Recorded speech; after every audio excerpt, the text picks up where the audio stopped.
tidak benar. Maka Daud menekankan di sini adalah pujilah Tuhan hai jiwa. Pujian itu mesti memang sampai kepada titik yang paling dalam dari esensi hidup manusia. Ya, itulah pujian yang benar. Maka Tuhan Yesus menyebutnya manusia itu akan menjadi penyembah, tapi penyembah itu adalah penyembah dalam roh dan kebenaran. Itu penyembahan dalam roh adalah hakikat paling dalam, paling esensial dari kehidupan manusia. Nah, ketika kita menyembah Allah sampai kepada dimensi itu, penyembahan kita menjadi benar.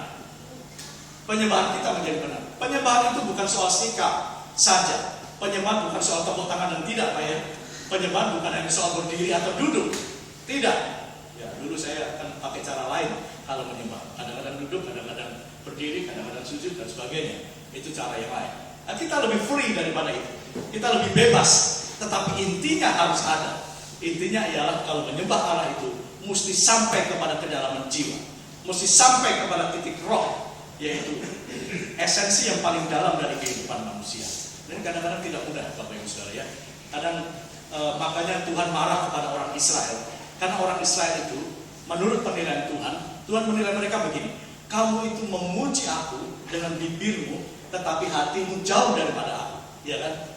Kamu hanya memuji aku dengan bibirmu, tetapi hatimu jauh daripada aku.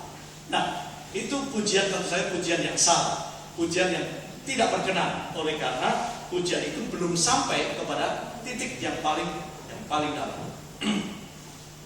Di Jakarta ada gereja, saya tidak mau menyebut gereja sih sebenarnya, tapi ada komunitas yang saya dengar sekian tahun yang lalu. Ada sebuah komunitas Kristen, kalau ibadah ada ruangan seperti ini, nggak ada bangkunya, ya, nggak ada bangkunya. Lalu yang menarik, ya, katanya kalau pujian penyembahan itu mesti menyembah Allah itu harus merendahkan diri serendah-rendahnya, ya, serendah-rendahnya. Akhirnya apa? Mereka disuruh tiara. Jadi kalau penyembahan itu mereka tiara. Karena kalau jongkok atau sujud itu masih tinggi juga menurut mereka. Jadi mesti rata dengan tanah, rata dengan lantai. Itu baru merendahkan diri yang serendah-rendahnya. Akhirnya mereka disuruh semuanya tiara kalau pas pujian penyembahan. Ya tidak salah juga sih kalau memang harus begitu kan. Tapi saya kasihan sama ibu-ibu hamil kan. Ini gimana ini kalau ibunya hamil 9 bulan disuruh pujian penyembahan kan? Kayak timbangan kan. Bahaya. Bukan soal ekspresi memang, tetapi jangan kebangetan juga lah. Masa pakai begitu ya. Bukan soal angkat tangan atau tidak angkat tangan. Bukan soal tepuk tangan atau tidak tepuk tangan. Itu ekspresi, boleh-boleh saja. Orang Afrika loncat-loncat, ya, nyanyinya loncat-loncat. Kalau memuji Tuhan loncat-loncat, tidak apa-apa. Itu ekspresi kultural dari sebuah kebudayaan. Tidak apa-apa. Saya orang Jawa. Orang Jawa itu kalau menghadap kepada Tuhan mesti dalam sebuah keheningan, ya. Menghadap Tuhan itu dalam keheningan.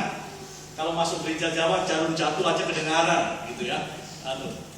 Peribahasanya. Tapi saya pergi ke Solo, saya pergi ke Jogja, sekarang orang Jawa nggak seperti itu lagi. Orang Jawa udah loncat-loncat juga, udah tepuk tangan juga, ya. Rupanya sudah terjadi perubahan, ya, perubahan penyembahan dan pujian. Itu tidak ada masalah. Itu soal ekspresi saja. Yang penting di sini adalah jiwanya. Pujilah Tuhan itu dengan jiwa. Nah, ada persoalan soal jiwa ini, sebab ketika manusia itu jatuh ke dalam dosa, jiwa itu, roh manusia itu telah tergadai oleh dosa. Tergadai oleh dosa menyebabkan dia tidak lagi memiliki hubungan yang baik dengan Tuhan. Maka manusia berusaha memuji Tuhan, tetapi tetap saja tidak ada komunikasi yang baik dengan Tuhan.